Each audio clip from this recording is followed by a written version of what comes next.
নমস্কার, Ramakrishna mission media নেটওয়ার্কে আপনাদের সকলকে স্বাগত জানাই। আজ অক্ষয় তৃতীয়ার দিনে দীঘার জগন্নাথ মন্দিরে শুভ উদ্বোধন হলো।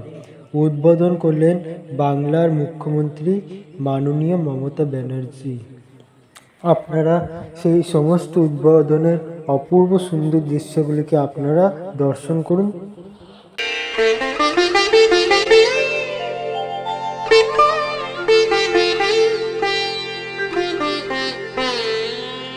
कदाचित् काडुम्बी तटविपिन संगीत करवो मुदाभीरी नारी वदन कमला स्वाद मधुप रमा शम्भु ब्रह्मा सुरपति गणेशार्चित पदो जगन्नाथ स्वामी नयन पथगामी भवतु मे जगन्नाथ स्वामी नयन पथगामी भवतु मे।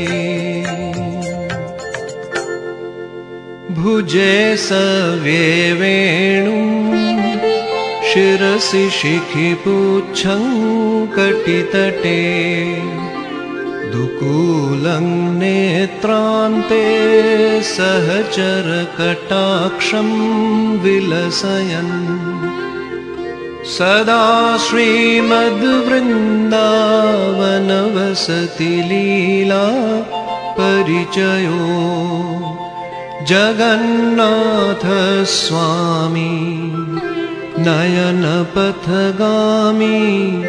भवतु मे जगन्नाथ स्वामी नयन पथगामी भवतु मे जगन्नाथ स्वामी नयन पथगामी भवतु मे।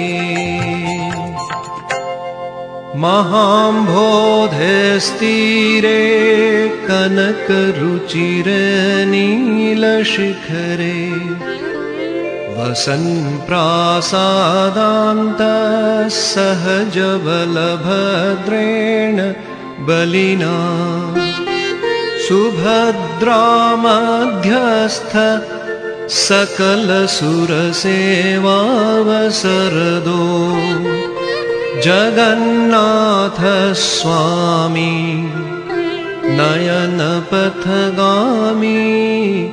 भवतु मे जगन्नाथ स्वामी नयन पथगामी भवतु मे जगन्नाथ स्वामी नयन पथगामी भवतु मे। कृपापारावार सजल जलद श्रेणिरुचिरो रमावाणी रामस्फुरदमलपङ्केरुहमुखः सुरेन्द्रैराराध्य श्रुतिगणशिखागीतचरितो जगन्नाथ स्वामी नयनपथगामी भवतु मे जगन्नाथ स्वामी नयन पथगामी भवतु मे जगन्नाथ स्वामी नयन पथगामी भवतु मे। रथारूढो गच्छन् पथि मिलितभूदेव पटलैः स्तुतिर्प्रादुर्भावं प्रतिपदमुपाकर्ण्य सदयः दयासिन्धुर्बन्धु सकलजगतां सिन्धुसुतया जगन्नाथ स्वामी नयनपथगामी भवतु मे जगन्नाथ स्वामी नयन पथगामी भवतु मे जगन्नाथ स्वामी नयनपथगामी भवतु मे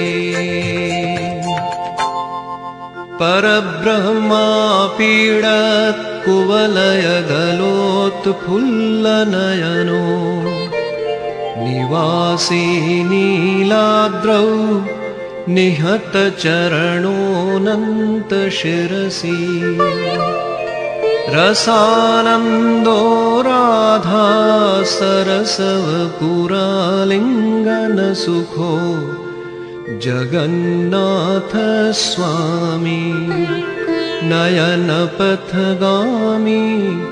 भवतु मे जगन्नाथ स्वामी नयनपथगामी भवतु मे जगन्नाथ स्वामी नयनपथगामी भवतु मे न वै याचे राज्यम् न च कनकमाणिक्यविभवम् न याचेऽहं रम्यां सकलजनकाम्यां वरवधूं सदा काले काले प्रमथपतिना गीतचरितो जगन्नाथ स्वामी नयनपथगामी भवतु मे जगन्नाथ स्वामी नयनपथगामी भवतु मे जगन्नाथ स्वामी नयनपथगामी भवतु मे हरत्वं संसारं द्रुततरमसारं सुरपते हरत्वं पापानां विततिमपरायादवपते अहो दीनेनाथ निहितमचलं निश्चितपदम् जगन्नाथ स्वामी नयनपथगामी